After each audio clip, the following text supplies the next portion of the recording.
ठीक है।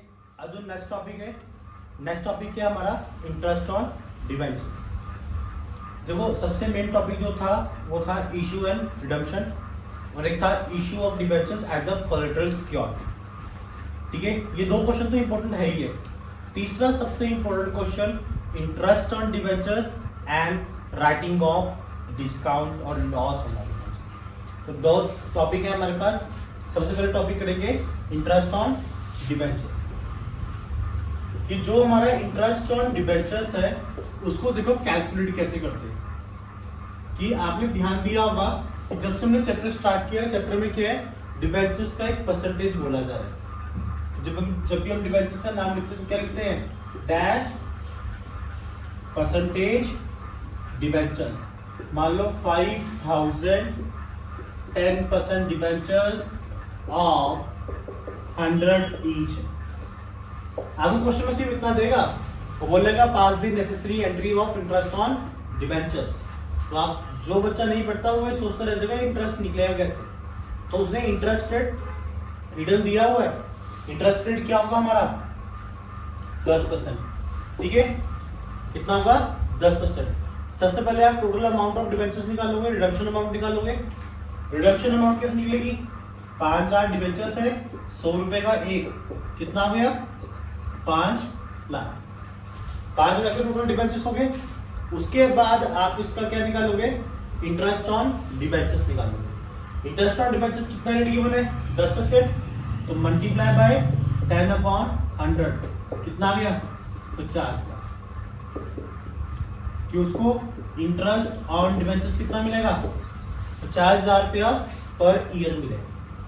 तो आपने कैलकुलेट तो कर लिया इंटरेस्ट ऑन डिबेंचर्स, बट अब आपको इसको वो एंट्री मांग रहे हैं। तो एंट्री पास करने के लिए हमारे पास 3 एंट्री पास होती है। कितने एंट्री पास होंगी इस केस में, 3। सबसे पहले इंटरेस्ट ऑन डिबेंचर ड्यू किया जाए। किसको ड्यू किया जाएगा, डिबेंचर होल्डर। तो एंट्री ड्यू करोगे, क्या एंट्री लिखोगे, interest on debentures, interest on debentures to debenture holder. ये आपने क्या करा, जितना भी इंटरेस्ट आया वो इंटरेस्ट सारा क्या कर दिया, ड्यू कर दिया। पहली एंट्री होगी इंटरेस्ट ड्यू, इंटरेस्ट ड्यू कर दिया। ठीक है, क्या ड्यू करना है आपने, इंटरेस्ट ड्यू करना है। इंटरेस्ट ड्यू करने के बाद सेकंड एंट्री क्या होगी, आप उसका इंटरेस्ट सारा का सारा पे कर दोगे। तो सेकंड एंट्री पेड, क्या पे करना है, इंटरेस्ट पे करना है। तो इंटरेस्ट कहां से पे होगा, बैंक में से। तो क्या हो जाएगा, debentures holder account debit to bank. Clear. सबसे पहले इंटरेस्ट को ड्यू करना है। इंटरेस्ट ड्यू करने के बाद आपने उसको बैंक में से पेमेंट कर देनी है। और एंट्री क्या पास होगी, debentures holder account debit to bank. और थर्ड एंट्री होगी कि जितना भी आपने उसको इंटरेस्ट दिया सारा का सारा इंटरेस्ट ट्रांसफर किया जाएगा स्टेटमेंट ऑफ P&L अकाउंट। ठीक है, किसमें ट्रांसफर किया जाएगा, स्टेटमेंट ऑफ P&L अकाउंट। तो थर्ड एंट्री क्या होगी, ट्रांसफर। क्या ट्रांसफर करना है, इंटरेस्ट। ठीक है, थर्ड एंट्री पास की जाएगी तुम्हारी, statement of profit and loss account debit to interest on debentures. Clear. इसमें डेट ध्यान रखना, ये हमेशा एंड ऑफ द डेट दिया जाएगा 31 मार्च 2000 समथिंग, ये जो भी क्वेश्चन में गिवन हो। तो आपके इंटरेस्ट ऑन डिबेंचर्स में गिनती की 3 एंट्रियां पास की जाती हैं। फर्स्ट एंट्री पास की जाएगी ड्यू की, interest on debentures account debit to debenture holder. उसके बाद उसको पे कर दोगे same date, debentures holder account debit to bank. और लास्ट एंट्री जितना इंटरेस्ट पे किया उसको आप क्या कर दोगे, ट्रांसफर करोगे P&L में। एक तो आपको वो क्वेश्चन डाल सकता है एनुअली, कि उसने क्या दिया कि भैया आपने जो डिबेंचर होल्डर को इंटरेस्ट देना है वो एक बार देना है साल में, कि आपने एनुअली इंटरेस्ट देना है। अगर एनुअली इंटरेस्ट देना है तो आपकी 3 एंट्री पास होंगी बस। ठीक है। अगर वो गलती से बोल देता है कि आपने हाफ ईयरली इंटरेस्ट देना, क्या देना है, हाफ ईयरली, तो हाफ ईयरली में क्या होगा, हाफ ईयरली में आपकी 5 एंट्रियां पास होंगी। 5 एंट्रियां कौन सी, ये तो एंट्रियां ड्यू और पेड की दोबारा आ जाएंगी। पहली एंट्री क्या हो जाएगी, interest on debentures debit to debentures holder, उसके बाद डिबेंचर्स होल्डर टू बैंक, ठीक है। 50,000 हमारा इंटरेस्ट निकला था, इस 50,000 इंटरेस्ट को डिवाइड बाय क्या कर दोगे, 2 कर दोगे, क्योंकि हाफ ईयर बोला है। तो 25,000 यहाँ पे डेबिट, 25,000 यहाँ क्रेडिट, 25,000 को पे कर दिया, फिर 25,000 यहाँ पे दिया। बट डेट का ध्यान रखना, यहाँ का डेट आएगी 30 सितंबर, 30 सितंबर की 2 एंट्री हो गई। उसके बाद 2 एंट्री कब करोगे, 31 मार्च को। और यहाँ पे अमाउंट कितनी आएगी, 25,000 मैं दे चुका हूँ 50,000 में से, अब कितना इंटरेस्ट है, 25,000, 25,000 डेबिट, 25,000 क्रेडिट। इधर 25,000 उसको ड्यू किया, 25,000 बैंक से क्या कर दिया, उसको पे कर दिया। हाँ, बट इस क्वेश्चन में जब वो हाफ ईयरली बोलता है तो ट्रांसफर की एंट्री सिर्फ एक बार की जाती है, end of the year 31 March. तो एंट्री क्या रहेगी, statement of P and L account debit to interest on debenture. और यहाँ पर उसको पूरे साल में जितना भी इंटरेस्ट दिया, तो आप उस इंटरेस्ट को क्या कर दोगे, डेबिट कर दोगे, और वो सेम अमाउंट क्रेडिट। क्लियर। तो ये आपकी एंट्री थी इंटरेस्ट ऑन डिबेंचर्स।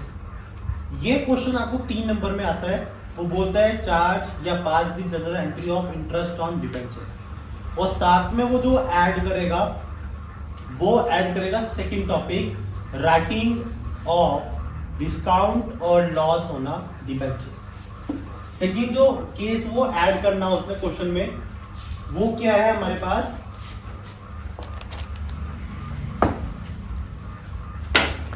सेकंड जो केस है हमारे पास, सेकंड केस है हमारा कि भैया राइटिंग ऑफ लॉस करना है, राइटिंग ऑफ लॉस और डिस्काउंट, डिस्काउंट ऑन डिबेंचर्स, कि जितना भी डिबेंचर्स में अभी तक हमने चैप्टर में लॉस डेबिट किया, जितना भी हमने डिस्काउंट डेबिट किया, उस सारे लॉस और डिस्काउंट को डेबिट वालों को अब हमने क्या करना है, राइट ऑफ करना। राइट ऑफ करने के लिए राइट ऑफ का मीनिंग पता होना चाहिए। राइट ऑफ का मतलब क्या होता है कि आप क्या कर रहे हो कि अपना लॉस को खत्म करो, कि हाँ मैंने इस साल में इतना लॉस उठाया, उस लॉस को मैं किसी रिजर्व से, किसी प्रॉफिट से, किसी प्रोविजन से क्या कर रहा हूँ, राइट ऑफ कर रहा हूँ, कि मैंने इतना पैसा इसके लिए बचा के रखा हुआ था कि हाँ मुझे पता था कि मुझे इस साल रिडम्पशन करनी है, तो मुझे इतना लॉस हो सकता है। तो उस लॉस को पूरा करने के लिए हम डिफरेंट रिजर्व्स बनाते हैं। तो मैंने शेयर्स चैप्टर की वीडियो में भी आपको बताया था कि हमारा एक सबसे मैक्सिमम प्रॉफिटेबल या हेल्पफुल रिजर्व है एक हमारा सिक्योरिटी प्रीमियम रिजर्व। तो जो सिक्योरिटी प्रीमियम रिजर्व है उसका एक सबसे इंपॉर्टेंट टॉपिक है कि what are the ways of utilization of security premium reserve. ये कौन कौन से वेज है जिससे आप सिक्योरिटी प्रीमियम रिजर्व को यूज कर सकते हो। तो पहला रीजन तो हमारे पास वही था, बोनस शेयर्स को। सेकंड था प्रीमियरी एक्सपेंसेस। थर्ड था हमारे पास redemption of preference shares. Fourth था हमारे पास रिडम्पशन ऑफ डिबेंचर्स। फिफ्थ था हमारे पास loss and discount of debentures, कि वो एसपीआर इस पर्पस के लिए भी यूज किया जाता है। तो जब भी मुझे लॉस और डिस्काउंट हो रहा था उस केस में मैं क्या कर रहा था, लॉस और डिस्काउंट को डेबिट कर रहा था। तो अब मुझे क्या करना है, मुझे उस लॉस को, डिस्काउंट को राइट ऑफ करना है, तो मुझे क्रॉस एंट्री करनी पड़ेगी, मींस अपोजिट एंट्री पास करनी पड़ेगी। तो डेबिट किया था लॉस को, अब मुझे राइट ऑफ करने के लिए क्या करना पड़ेगा, उसको क्रेडिट करना पड़ेगा। क्लियर। तो बट जो ये लॉस है, डिस्काउंट है, कहां से राइट ऑफ किया जाएगा। हमारे पास दो रिसोर्सेस है, पहला, दो नहीं तीन है हमारे सिलेबस में, ठीक है।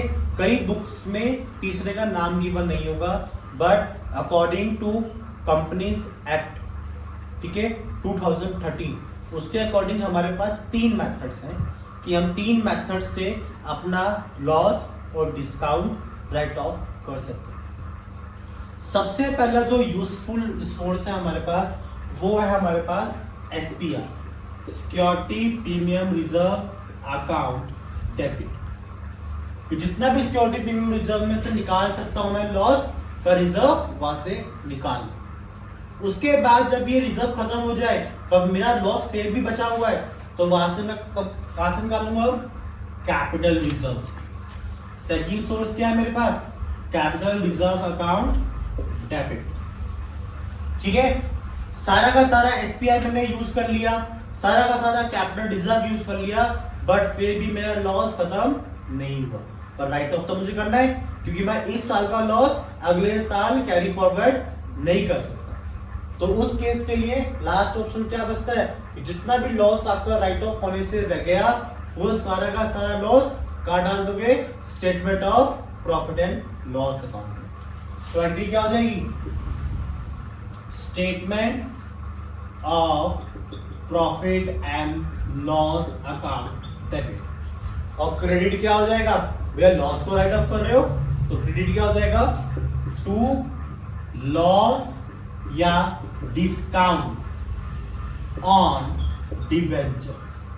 जितना भी डिबेंचर्स पे लॉस डेबिट किया, जितना भी डिस्काउंट डेबिट किया, उस सबको टोटल कर यहाँ पे उसको क्या कर दिया मैंने? राइट ऑफ कर दिया। सिर्फ एक एंट्री पास की जाती है राइटिंग ऑफ लॉस, बट इस एंट्री का कंसेप्ट बहुत इंपॉर्टेंट है समझना। कि फॉर एग्जांपल मान लो आपका जो लॉस आता है, वो आपका लॉस आया 40,000 और डिस्काउंट आया आपका 60,000। ठीक है, तो आप लॉस और डिस्काउंट को अलग अलग नहीं करोगे, आप इन दोनों को क्या कर दोगे? मर्ज कर दोगे। तो टोटल लॉस कितना हो गया आपका? टोटल लॉस कितना हो गया? 1 लाख। तो आपने इस साल कितने का लॉस राइट ऑफ करना है? 1 लाख का राइट ऑफ करना है। अब सेकेंड काम क्या है आपका? आप ये चेक करोगे कि आपके पास SPR कितना बड़ा है, कैपिटल रिजर्व कितना बड़ा है, और statement of profit and loss account है। ये तो लास्ट ऑप्शन है कि अगर रिजर्व से ना हुआ पूरा, रिजर्व कैपिटल रिजर्व से पूरा ना हुआ, तो बचा कुछ हम P&L में डाल देंगे। तो ये ऑप्शन तो हमारे पास परमानेंट ही है। ठीक है, तो मेन क्या है? ऊपर 2 वाले। क्वेश्चन में कंफ्यूज करने के लिए वो क्या करता है, तुम्हें ऐसा बोल देगा books of accounts record SPR is 5,000। Question में बोल रहा है कि आपका SPR का बैलेंस कितना बड़ा है? 5,000। ठीक है, आपने इशू ऑफ डिबेंचर्स किए कैश पे, वो भी प्रीमियम में इशू किया आपने। तो जब प्रीमियम पे डिबेंचर इशू होते हैं तो प्रीमियम और आ गया मेरे पास। मान लो 10% प्रीमियम था, 10, 50, 1 करोड़ के डिबेंचर्स इशू किए। 1 करोड़ का 10% कितना हो गया? कितना हो गया 1 करोड़ का 10%? 10 लाख। 10 लाख मेरे को क्या मिल गया? प्रीमियम मिल गया। तो टोटल प्रीमियम कितना हो गया मेरे पास? 10 लाख 5,000। अब मेरे पास प्रीमियम का बैलेंस कितना हो गया? आपने एक बात ध्यान रखनी है, कल प्रीवियस बैलेंस नहीं देखना, आपने करंट बैलेंस भी देखना है कि करंट बैलेंस में प्रीमियम आ कितना रहा है, कितना लॉस हुआ, कितना डिस्काउंट हुआ। तो टोटल प्रीमियम 10,50,000 हो गया। मैं लॉस ही कितने का है? 1 लाख का। तो 1 लाख का लॉस मैं कहां से निकाल सकता हूँ? अब सारा का सारा लॉस मैं SPR से निकाल सकता हूँ। तो इस केस में एंट्री क्या हो जाएगी? सिंपल सी entry, SPR to loss on debentures 1 lakh. तो क्वेश्चन खत्म। इन केस कि अगर मेरा 1 लाख की जगह मेरा 1 करोड़ का लॉस है, कितने का लॉस है? 1 करोड़ का। तो मेरे पास ये कितना बड़ा SPR? 10,05,000। तो सारा का सारा कहां पे यूज हो जाएगा? SPR यूज कर दिया मैंने। मान लो कैपिटल रिजर्व का बैलेंस मेरे पास था 9,95,000। ठीक है, 9,95,000 भी क्या अब यूज हो जाएगा? कम ज्यादा तो नहीं है ना, कम है ना। तो ये भी सारा का सारा क्या हो गया मेरा? यूज हो गया। पर मेरा लॉस कितने का है? 1 करोड़ का लॉस है मेरा। ठीक है, पर मेरा लॉस राइट ऑफ कितना हुआ? सिर्फ कितनी का? 20 लाख। 20 लाख का लॉस राइट ऑफ कर दिया मैंने। 10,05,000 उठाया SPR से, 9,95,000 उठाया कैपिटल रिजर्व से। बट मेरा 80 लाख का लॉस तो फिर भी पड़ा है अभी खड़ा। तो जो 80,000 का लोन खड़ा है मेरा, उस लोन को या उस लॉस को मैं क्या करूंगा? राइट ऑफ करूंगा with the help of statement of P&L। अब सारा का सारा लॉस कहाँ डाल दूंगा मैं, P&L अकाउंट में, तो यहाँ पे कितना आ जाएगा 80 लाख। ठीक है, तो इस केस में आपकी एंट्री क्या हुई, SPR account debit 10,05,000, capital reserve account debit 9,95,000 and statement of profit and loss account debit 80 lakh to loss या डिस्काउंट ऑन डिबेंचर्स 1 करोड़। ठीक है, 3 नंबर में आपको सिर्फ ये एक एंट्री यानी क्लियर, और डिबेंचर्स चैप्टर